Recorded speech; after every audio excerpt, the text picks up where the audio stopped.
All right, if you guys want to take your seats, we're going to get started here. Thank you. All right. Even the most talented young law students often overestimate their writing skills. But in constitutional advocacy, clarity and persuasion can make or break an argument. This session will provide a humbling yet invaluable look at the art of legal writing, complete with blunt truths and practical strategies for sharpening litigation skills. Featuring insights from an accomplished constitutional litigator and a legal writing professor, this workshop will challenge you to refine your craft, embrace constructive criticism, and elevate your writing to the next level. I myself was fortunate enough to receive this wise crash course from the Tim Sandefur himself during my public interest litigation class last year. However, and Tim, I apologize for this, I unfortunately don't remember much from that crash course. He was moving at the speed of light, so really take notes, please.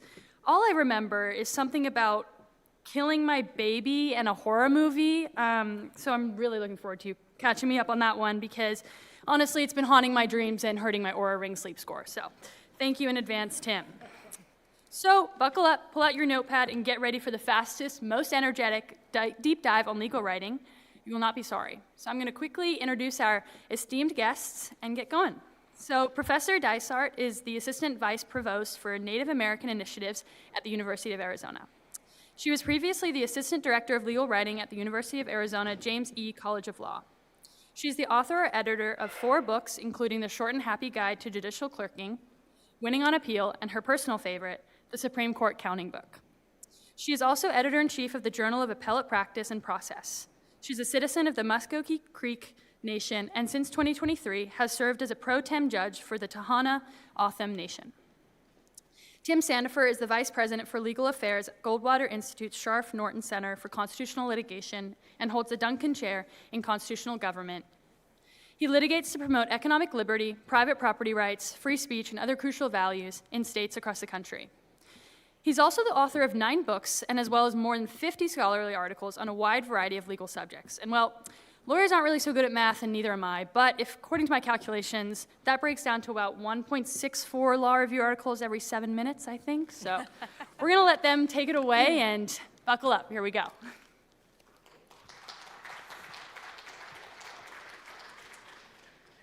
All right. Well, thank you, Esther, for that introduction, to the Federalist Society for inviting me, to the ASU chapter.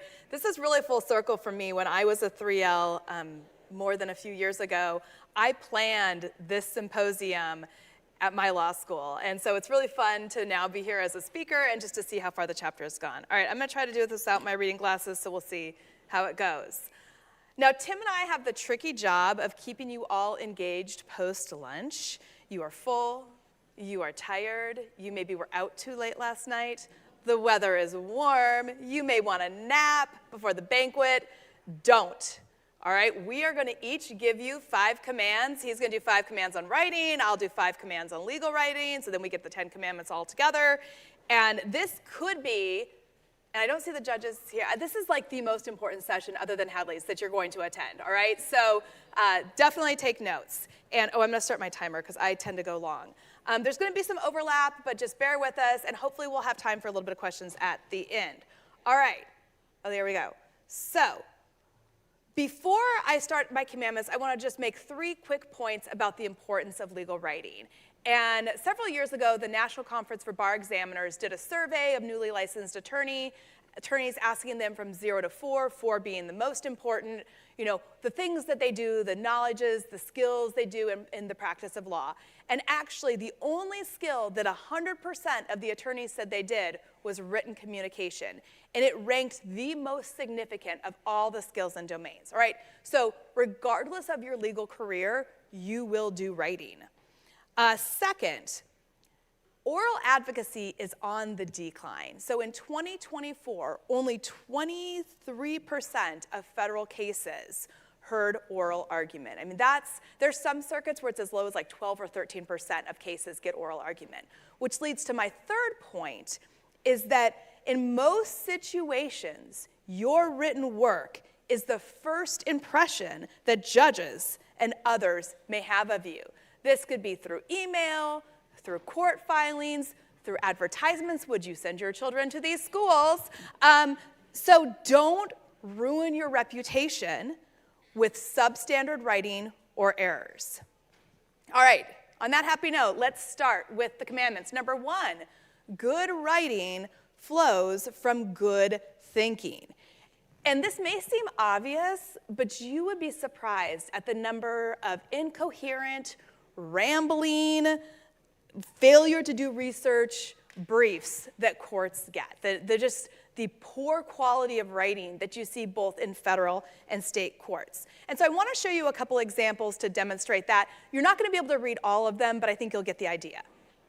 Rambling. Okay, this is from a special action. A special action in Arizona is like an interlocutory appeal. And so the job of the attorney is in a short matter of words to convince the court that this is a really important issue and they need to take jurisdiction now rather than let everything go on in trial court. This is the first page of this. It takes 2 pages, almost 500 words, before you even know what the issue is in the case, which is about open meeting law. This page is all about how the court, or when the court does take special action jurisdiction, which the court already knows.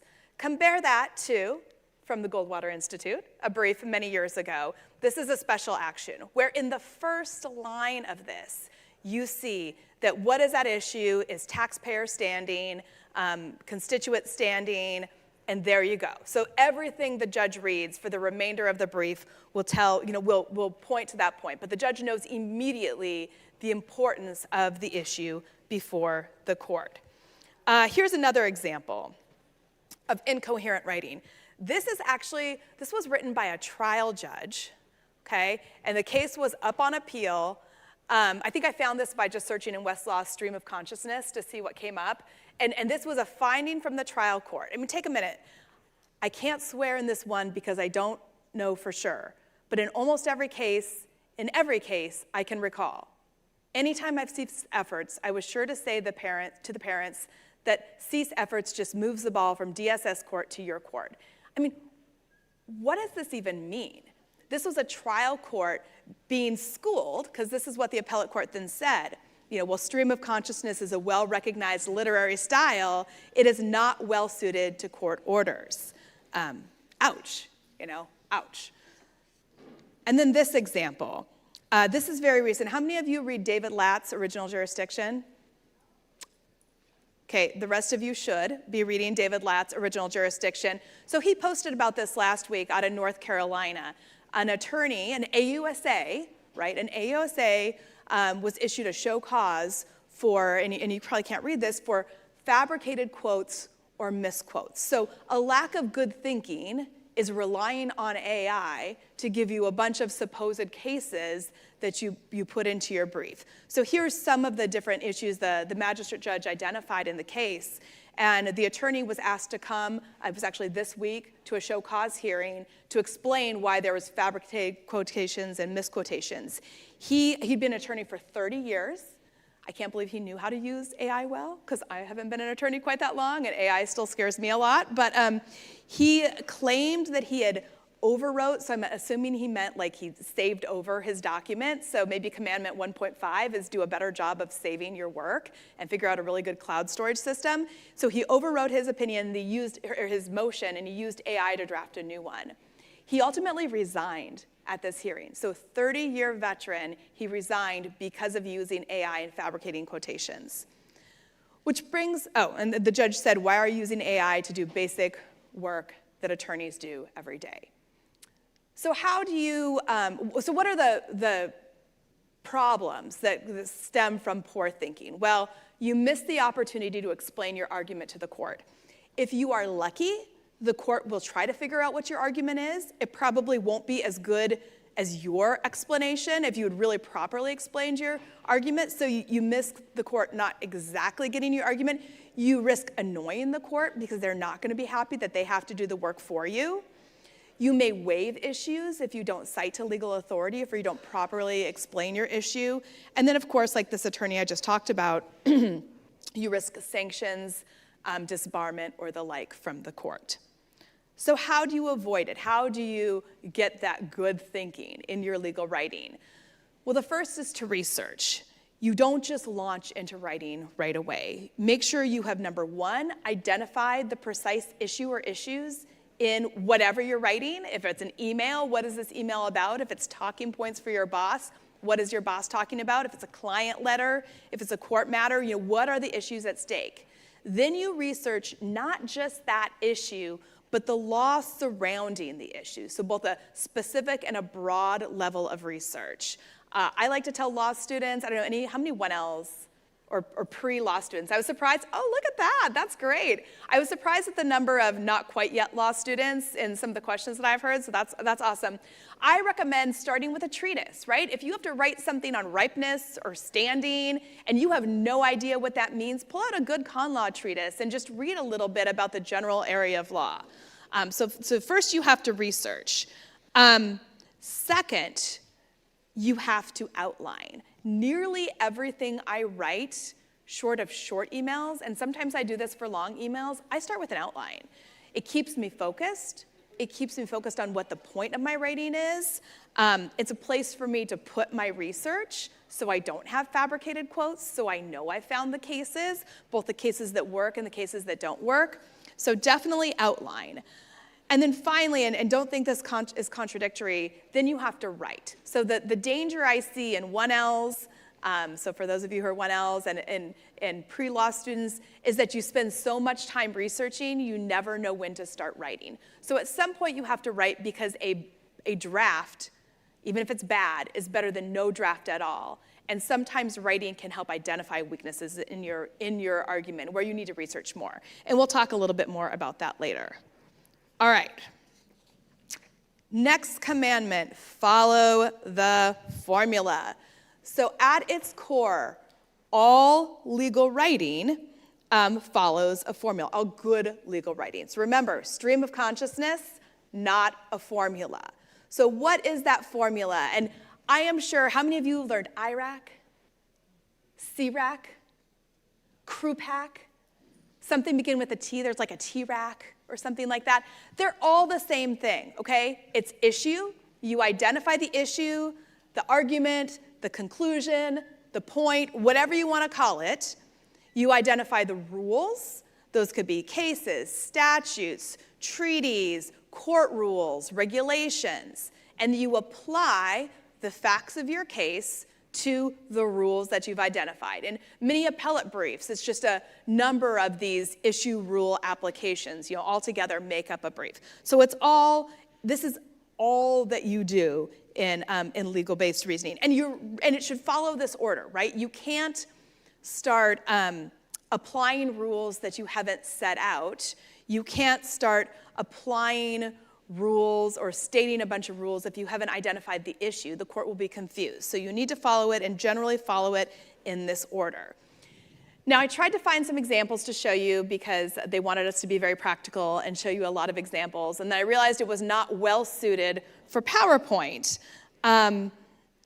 But then I thought about it, and I thought, I do actually have a really good example back from my very early days of teaching that I could show you. And so before I get into this, I want to say there's two kind of general categories of where folks fail to follow the formula that you see. One is where there's just a lot of statements and no citations to law, right? A lot of things like you can't make the father take the child to Mexico, or you can't do X, Y, Z, and then there's no legal authority to back that up. So that's one area where you see not following the formula. The second is you just see a lot of case citations and statements from cases and no real identification of the issue, and then very little application, so you don't really know what rule is the most important.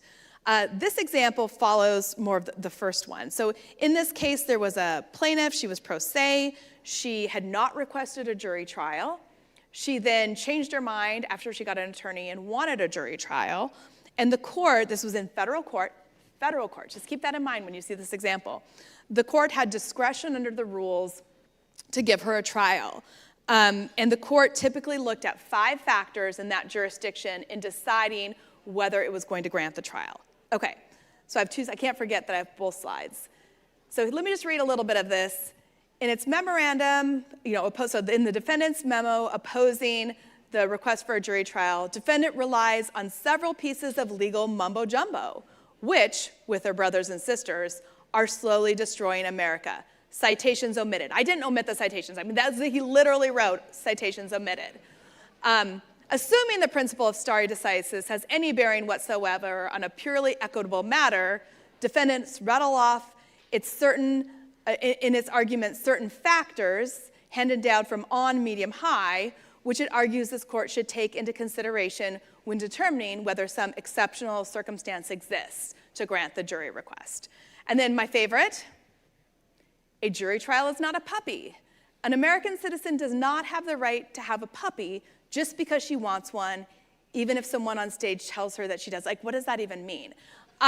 So again, federal court. This was filed in federal court. And as you can imagine, it was not well received by the court. The court had a very pointed footnote advising the attorney to review Rule 11 and think about it and the rules of professional responsibility. Okay, that's bad. But even worse, this was, how did I get this motion? It was widely circulated around federal court and among all the clerks and all the attorneys and all of the judges, and then ultimately classmates of this lawyer, got it, and that's sort of how I ended up with it. So don't do this, right? Don't do this. This example leads into our next commandment, which is know your audience, right? Not the right statement for the federal court or any audience. Everything you write has an audience. I was thinking about this. I was like, even if you're writing in a journal, right? You're writing for yourself, or if you're Teddy Roosevelt, you're writing for, future generations because you're going to be president. So everything you write has an audience, and you need to have that audience in mind when you're writing. That could be a professor, a partner, a senior associate, a client, the court, and you need to tailor your writing to that audience. So how do you do that? So let me start with talking about professors and legal partners or senior advising attorneys. How many of you, I'm looking at some of my own students right here, how many of you remember, or if you're 1Ls especially, remember a writing preference from your writing professor? Okay, does anybody want to share one? Do you want to? Kriak, okay. Everything Kriak, and specifically, she prefers lots of citations in any of the earliest outliners. Oh yeah, it's all about the citations. What about anybody else? What about something like really nuanced? Yeah. Yeah, I would get a mandatory deduction for use of a dummy subject. So I couldn't say it is cold or it is anything. Dummy subjects were completely banned. Okay. Anyone else want to share one? Yeah, Ethan? Oh, you know me so well. Yes, all right. So if you were in my writing class, you would know that I love the Oxford comma, and it saves lives and makes everything more clear. I feel very strongly about the ellipses and how they look, and it just is like terror to my eyes. And, oh my gosh, we live in America, people. The period goes inside the quotation marks. All right, I'm done. And so these are things that my students know and thankfully remember later, so that makes me very happy. And just like your legal writing professors, the partners that you write for, the senior associates, are going to have these writing preferences. And you may not agree with them, and you may think they're silly, but guess what? It's their name ultimately on the filings. It's the judge's name on the opinion. And so you just need to go with it. And just, in 20 years, that'll be you. You can impose your legal writing preferences on others. So you need to find those, you need to follow those, and really not push back, I think. You need to know the preferences of the folks you're writing for, and especially in class, it's going to help you get a better grade. When it comes to the court and when it comes to clients, two key pieces of advice. First is to be concise and clear. Doesn't mean you have to be conclusory, but give as much explanation as needed. So if you're writing about adverse possession, right, you don't need to give the whole history of adverse possession unless it's relevant to the case. But if all that matters is whether something was adversely possessed, focus on that. And then second, avoid legalese. Have you ever gone to the doctor and gotten like the full medical lingo explanation of what's wrong with you, and you just kind of look at them? I have, and then I've never gone to that doctor again. So how does that make you feel? Usually not great. Don't do that to your clients. So keep that in mind. All right, I'm running out of time. So next, edit ruthlessly. There's no great writing, only great rewriting. So remember back to Commandment 1, you have to think and research before you write, but you do ultimately have to write. And once you write, you need to edit. And there's some, in legal writing in your classes as 1Ls, typically the best papers are ones where the students started with a very early first draft and then went to visit the professor over and over and over again. That's why we're here. And worked on editing, went to the writing center, worked with a writing fellow. Those are the best papers. I have a couple tips for you on editing that I'm going to go through. Number 1, create a timeline. So generally speaking, you should spend nearly as much time editing as you do writing. So create a timeline that has both, this is my research time, this is when I'm going to start editing, this is when I want to be done, and this is when I'll have time to edit. And then in many practices, you will have to account for editing up the food chain. So my husband is in the Attorney General's office here in Arizona, and when he writes a brief, he knows that certain of his higher-ups are going to have to review it. So he needs to have a polished brief with plenty of time for that to sort of go up the food chain in his office. Second, take a break. If you can have a 24-hour break between when you finish a draft and when you start editing it, it will just help your mind be clear and help you do a better edit. It's really hard to see your own errors. In fact, as I was working on this PowerPoint, I was like, oh my gosh, what if I have a typo in my PowerPoint? That'd be so embarrassing. And so giving yourself ample time, if you see one, I'm sorry. Give yourself ample time to edit. Take that mental break. Edit in stages. So WordRake, which is an editing software, recommends editing in 4 stages. I would add 5. So sort of initially starting with structure. Is everything in the right place? Do you need to move it around? Do you need to add something? Do you need to delete something? Then going more line by line. Are your sentences clear? Is your word choice clear? Have you clearly communicated ideas? And then going to copy editing, checking for grammar, for syntax, proofreading. Don't just rely on spell check. I'll talk about that in just a second. And then finally, I would always do an edit for format. Is everything complying with court rules? Is it formatting properly? Are there no stray lines, on a page? Make sure it looks good. Create a checklist. So if you know your professor is looking for the Oxford comma and the periods inside quotation marks and those beautiful ellipses and no throat clearing phrases and no contradictions and no comma splices, add those to your checklist and make sure that before you turn in a written work that you've checked for those. If you have an error, and I was talking to my husband about this, and he said, you know what I do? I have to check every brief for trail court, that he risks writing trail court. And so he Control Fs his briefs, which are sometimes like 200 pages long, to make sure he has not written trail court, which spell check will not catch because it's a real word. So find those and add those to your checklist. Yes, the public pubic. That was actually on one of my slides. Yeah, definitely that. And then finally, read your draft out loud. So that can sometimes help you catch trail court, although you may not. You may read it trial court, even if it's written trail court. But I think reading your draft out loud can help, or having your computer read it back to you if you have that software. And then get feedback. I mean, everything I write, nearly, I get feedback on. I edit the Journal of Appellate Practice and Process. I get to write the foreword every issue. I always send it to someone to read, to catch my comma splices, and then to tell me if it sounds good or if I sound like a complete idiot. And they usually never say that I sound like a complete idiot, but they might suggest some changes. All right. Finally, almost done here. Details matter. Okay, what's wrong with this slide other than the lawyer math? Details is spelled incorrectly. Yeah, that's the lawyer math for sure. Yeah. No Oxford comma. Okay. So on the other slides, when I talked about the commandments, I didn't have a space between the number sign and the number. I had a colon instead of a dash. I didn't have as many spaces. Well, I didn't have the spaces before and after the dash. It also wasn't in all caps. It was just the first letter capitalized. Oh, yeah, details is misspelled. Yeah, I did that on purpose. But the point is, and now you guys aren't looking at my slides as detailed as I did when I made them, but if I'm looking at a brief and there's different fonts and different section headings, or the punctuation is different, or other formatting things, I initially come to that paper, whether it be an appellate brief, whether it be a student paper, already assuming that the student shows a lack of detail, right?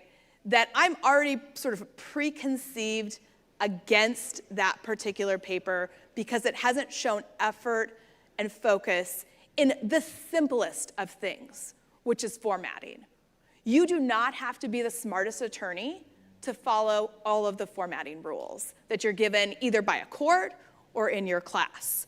And so if I pull up a paper that is properly formatted, to me, that shows attention to detail that I will then assume carries on to the legal reasoning.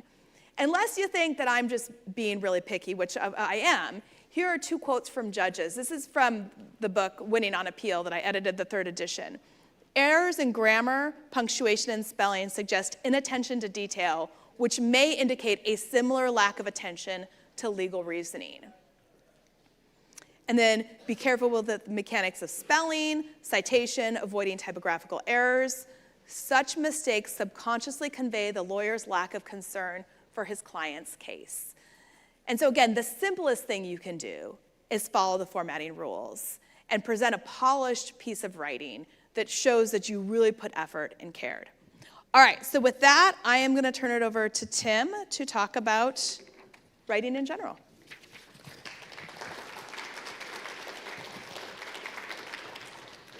So a couple of years ago, I was reading a book about the Battle of Okinawa. The Battle of Okinawa was part of the end of World War II as the United States military was making its way into Japan. The Battle of Okinawa is, without exception, the cruelest, most horrifying battle of World War II. And World War II is the cruelest and most horrifying war in the history of the human race. So this book, if you're a writer, you're writing about something that's pretty dramatic. It's basically been handed to you. You have to be an expert to screw it up. Unfortunately, the author of this book was an expert. And here, I want to read to you the closing passage of this book. Remember, this is his final word about what is definitively the worst experience of the human race. In today's age of missiles and smart bombs, it is inconceivable that 2 massive armies, just hundreds of yards apart, would slaughter each other for weeks or months in the rain and mud among the unburied dead. Almost certainly the Battle of Okinawa was the last battle of its kind. One may hope so anyway. What a fizzle. I mean, it's like you're on the battlefield and you try to fire off a round and the gun jams. I mean, it's horrible. One may hope so anyway. What is that sentence doing there? One may hope so anyway? How about the Battle of Okinawa was the last battle of its kind and ended there? One may hope so anyway is doing nothing. At a minimum, anyway is doing nothing. One may hope so would have done the same job without the anyway, which, by the way, he also did not include a comma, right? So one may hope so anyway doesn't do anything. That's not earning its keep. How about almost certainly? Almost certainly? It is absolutely certain that the Battle of Okinawa was the last battle of its kind. There is absolutely no doubt about that. So why is there almost certainly there, right? And missiles and smart bombs, it is inconceivable, et cetera, et cetera. The point is that this closing passage was so filled with needless junk that what should have been a wham, bam, here's the conclusion of my dramatic book about the worst battle in the history of warfare, instead it came off like, meh. Like, well, one might hope that something like that doesn't happen again. Okay, I don't disagree, but come on, right? Writing is the most important thing a lawyer can do, without exception. Those people out there, they think they're good writers. They're wrong. They think they're too good to be in here because they think they've got it all figured out. I have been writing every day of my life since I was 10 years old. I will be 50 this year, and I've still not quite got the hang of it. Because it's every day. You got to do it again and again. That's why it's called practice, legal practice, because you have to keep practicing it in order to be any good at it, right? So here's a couple tidbits that are not valid, not just for legal writing, but any other kind of writing. If you do the kind of law that I do, which is public interest litigation, you also have to write op-eds, journal articles, legal research, things like that. So you need to have a wide range of writing skills. Fortunately, writing is also tremendous fun. If you don't think it's fun, go out there with the losers. Okay? Writing is a lot of fun. Why in the world would you use AI to do it for you? Are you going to hire a robot to kiss your wife also? That's why you became a lawyer, so that you could write all day in an air-conditioned office instead of being outside doing hard work. I want the robots to do the hard work so I can sit inside and write, not to have the robots do the writing so that I have to go outside and do the hard work. Number one, writing is creating an experience for the reader. Write that down. Writing is not self-expression, even poetry. Bad poetry is about self-expression. Good poetry is about self-control. Writing is about self-control, which is, if you think about it, the highest form of self-expression. Now, I don't know about you, but my wife loves horror movies. I hate horror movies. I go to them because of her. So I've seen a lot of horror movies. She loves them. And if you're watching a horror movie, there's this, there's always a moment where the character, they're always too stupid to turn the lights on, right? They go into the dark house where there's scary noises, and they don't go, no, they've got to whip out a flashlight or their phone, right? So they're going down the dark hallway. Oh, dark hallway, scary. And then all of a sudden, boo, right? Now, you and I know, I grew up in Hollywood, so I know definitely that there's no real dark hallway. It's a set. It's a set at Warner Brothers Studios in Burbank. It was put together with plywood and paint. Somebody painstakingly designed it so that when the camera goes down, it looks like a scary hallway. But if you were there, you could just step out and see the sunlight, and you'd realize it's just a set. That's what writing is. Writing is creating the hallway so that your reader goes down the hallway and experiences things as you have caused the reader to experience them. Okay? It's not just, here's everything that I know about the Endangered Species Act. No. It's, you have to put yourself in the mind of somebody who doesn't know about the Endangered Species Act and say, well, if I didn't know about the Endangered Species Act, how would I want it explained to me? Number one, in the 1970s, there was a great deal of concern about the environment. Number two, the federal government had played at that point, up until then, a relatively minor role. Number three, et cetera, right? You're leading the reader down the hallway so that they can follow what's going on. That's writing, right? Structure.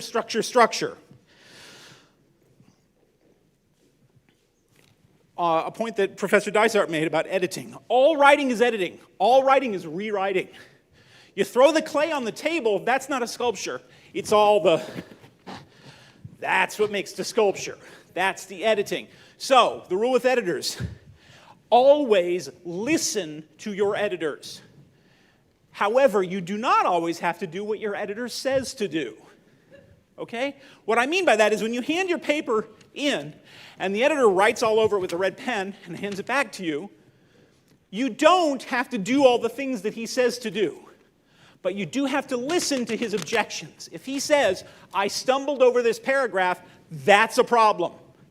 You cannot ignore that. Now, if he says, therefore, you really ought to add a discussion of such, no. Maybe it's good, maybe he's right, sure.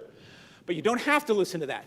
You do have to listen when he says, I stumbled over this paragraph. Why? Because you're creating an experience for the reader, making that hallway. And if he saw a daylight of Burbank out there, that's because somebody needs to nail something there so that the camera doesn't catch the Burbank daylight. Because you're trying to make the scary hallway, right? You got me?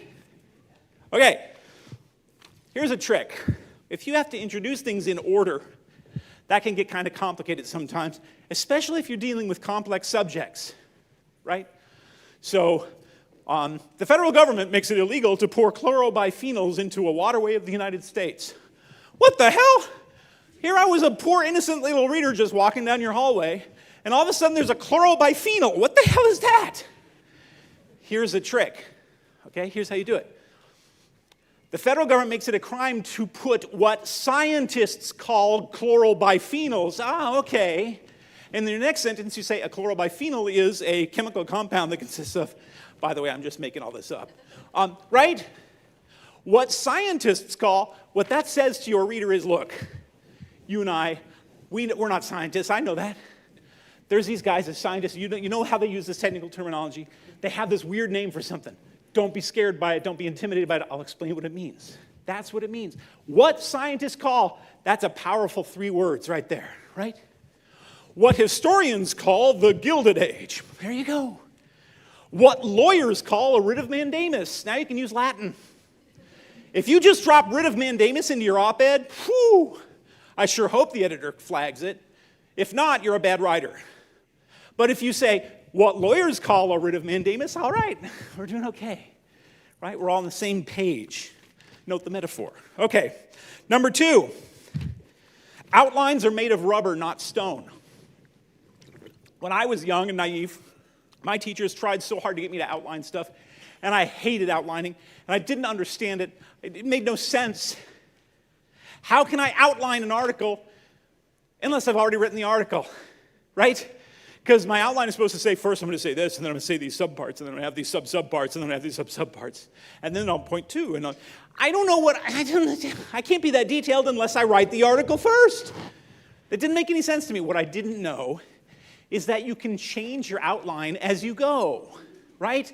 Your outline exists for 2 reasons. So you don't forget what you want to say, which happens sometimes. That's why I've got this. And so that it logically flows from point A to point B. Okay, so you sketch out your outline. Boom, boom, boom. There you go. You do it 5 minutes. It really isn't that hard. Now you start writing. And then you realize halfway into it, actually, point E would make more sense if it came down near point W. That's perfectly fine. Cut and paste, and then go back to your outline and change it from point A to point W. There you go, right? It's a dynamic relationship between your outline and your writing. It's supposed to help you logically flow and not forget things, but if you discover that a different logical flow makes sense, go ahead and change your outline. It's perfectly fine. It's made of rubber, not stone. Okay, the next point. People read with their ears, not their eyes. This is a line I've stolen from William Zinsser, whose book, On Writing Well, is the only book I've ever found that is any good at teaching you how to write well. So go get it, Zinsser, William Zinsser, On Writing Well. He says, people read with their ears, not their eyes. What does that mean? When I'm reading things, I hear a little voice inside my head reciting the words. Maybe some of you don't. Almost everybody does. And so you have to have an ear for what you're writing, not just an eye. How does it sound? If you have to read it out loud, like Professor Dysart said, great, do that. And you'll catch the rhythms, the patterns you accidentally dropped in there. Accidental rhymes. Accidental rhyming is a sure sign of an amateur writer who has no idea what he's doing. If you accidentally put in a rhyme, it jumps out at the reader because the reader hears it, right? We are pattern recognizing animals. It's what we do. If you're sitting there on the toilet and you look down at the tiles and you see the little faces, it's because your brain automatically creates patterns out of things. So your job as the writer is to build the hallway by making sure that the reader only sees the patterns you want them to see. If the reader is going down the hallway and he says, hey, look at that pattern over there, you've screwed up. Right? That's why you need to listen to your editor. Your editor is going to say, this sounded funny to me. Right? So, people read with their ears, not their eyes. So, avoid anything that causes the reader to trip over at anything at all. Misspellings, punctuation, obviously, but also accidental rhymes, rhythms that don't work right. You can hear the rhythms in writing. These are the times that try men's souls. That's beautiful. These are the times that try men's souls. It's almost poetry. Boo to boo to boo to boo, right? What if Paine had started out, well, times like these, they sure can be trying for our souls. Right? That would be like Battle of Okinawa guy, right? What that means is if you're a good writer, here's what you're going to spend most of your life doing. these are the times, my souls are really tried at times. Souls? How about spirit? My spirits are really tried. That's what you're going to do for the rest of your life. And that's good. A good writer talks to himself all the time. Go for a walk if you have to. Don't talk out loud. People think you're on your phone. But talk to yourself, well, actually, that sounds better if I say it this way. Blah, blah, blah, blah, blah. Yeah, okay. Right? And you're building your hallway, okay?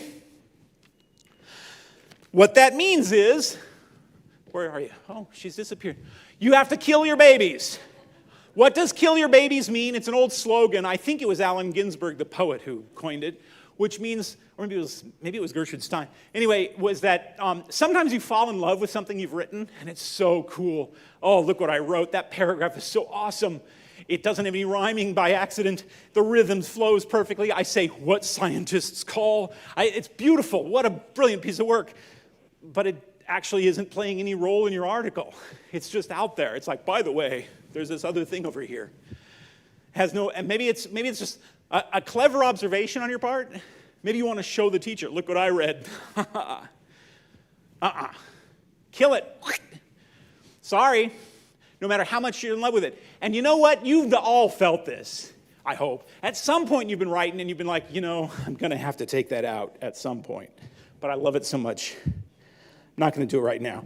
You might as well take it out. You're going to do it eventually, right? I'm writing some article about, in fact, this happened to me a while back. Some years ago, I was writing an article about substantive due process.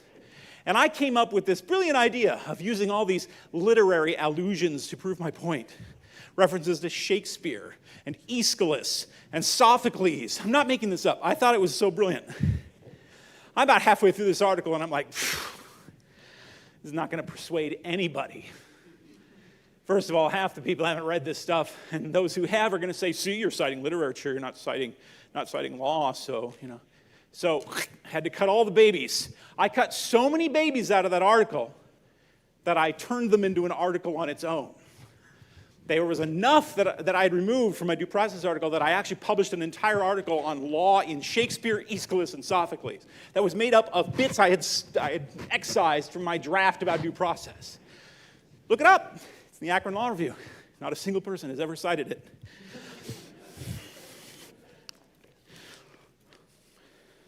You must read 10 times as much as you write.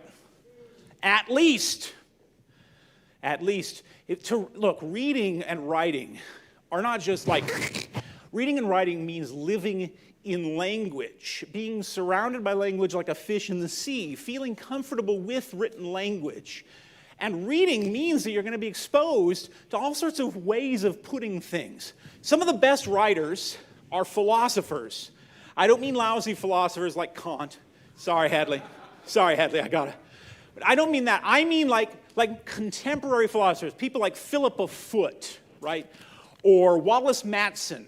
These philosophers have come up with all sorts of today's philosophers have come up with clever ways of dealing with complicated topics very briefly.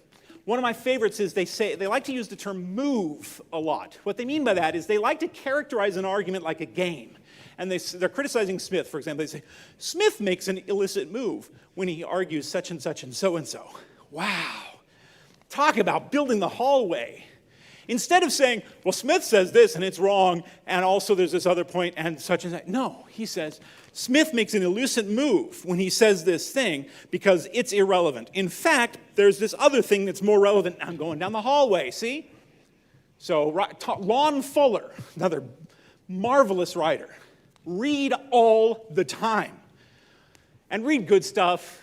Come on. We all like brain candy now and then, but you are either now law school graduates with doctoral degrees, or you are law students in doctoral programs. I don't expect any childish futzing around anymore, okay?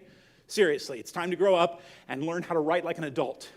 And by the way, that means avoiding stupid neologisms, okay? I wrote a list in the car on the way over. Impactful. Oh my God, no. If I was a judge, I would sanction you for that. Gift as a verb, no. It is a noun. Grown-ups know the difference. Invite. Invite is a verb. Invite is not a noun. The noun is invitation. Thank you. I received an invitation in the mail inviting me to something. Grow up. Onboard as a verb. Oh, he was onboarding Tom. Oh my God. What do you think you are? SCOTUS. Who do you think you are using the term like SCOTUS? Oh, look at how cool I am. No.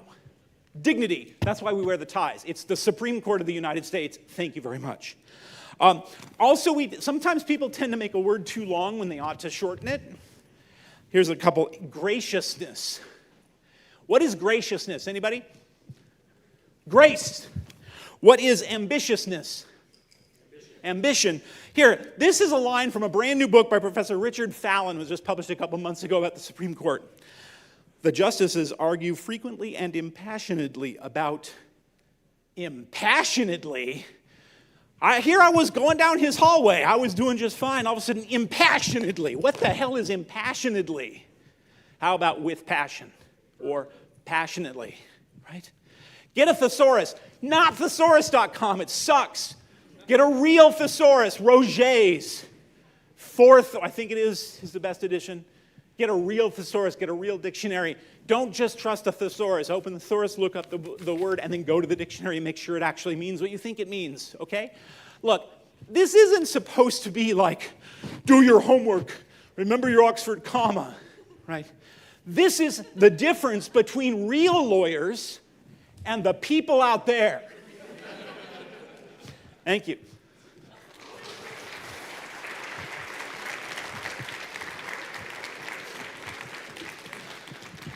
I think we have 5 minutes. Well, I have to disagree with you for just a second. Okay, good. It is about the Oxford comma, and other things too. Absolutely. That I was agree my totally first point of disagreement. my second point of disagreement, because I have to have disagreement at FedSoc panel, right? Is if you are a law student and your editor is your professor, you listen to them, okay? And if you disagree, you go to them and say, I disagree with this edit that you made. Can we talk about it?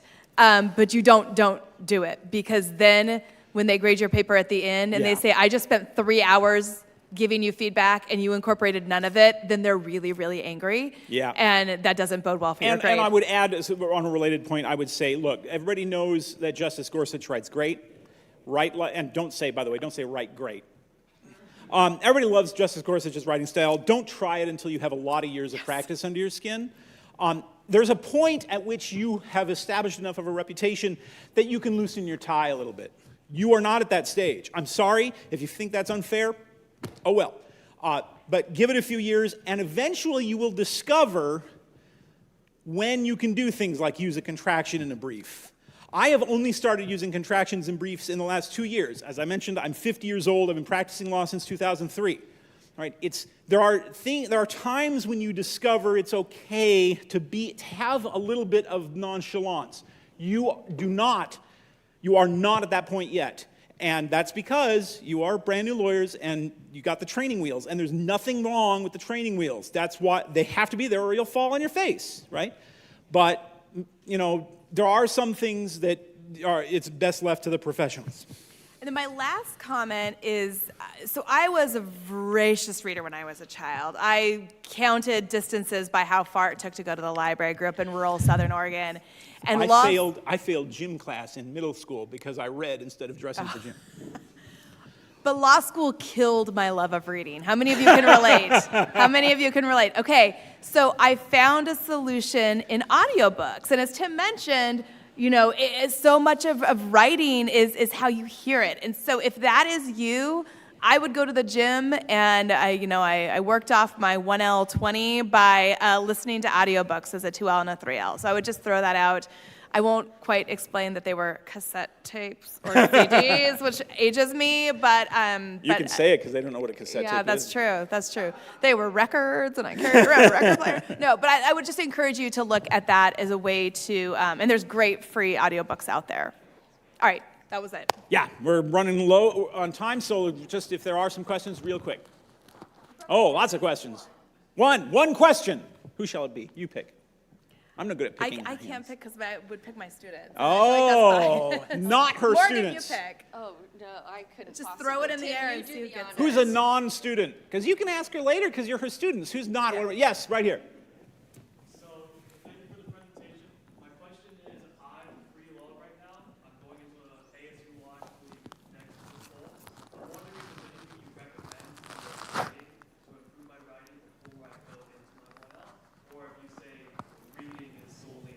When I was in college, years and years ago, I wanted to be a newspaper columnist. This was back when there were newspapers. And so what I did was I actually set myself an arbitrary goal of writing a newspaper column purely for myself, 800 words every week. Wasn't actually publishing it anywhere. I was just pretending I had a newspaper column. And I would write it, and this was back when I was still trying to be William F. Buckley, you know, so I was using these big, ugly words, thinking I was so smart. Don't write like that. We all go through that phase. It's fine temporarily, but grow up. Anyway, so that would be one thing that I would recommend. 800 words every Saturday on some legal topic of your choice. Read something about what's going on in the Supreme Court and write out an 800-word opinion column about what you think about it.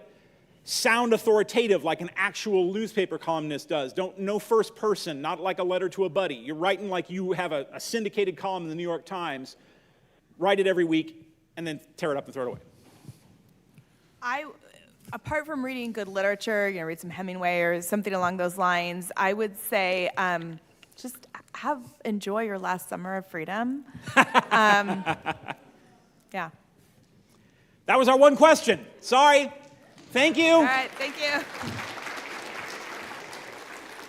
I was trying to write down your points, and then I got so into it that I...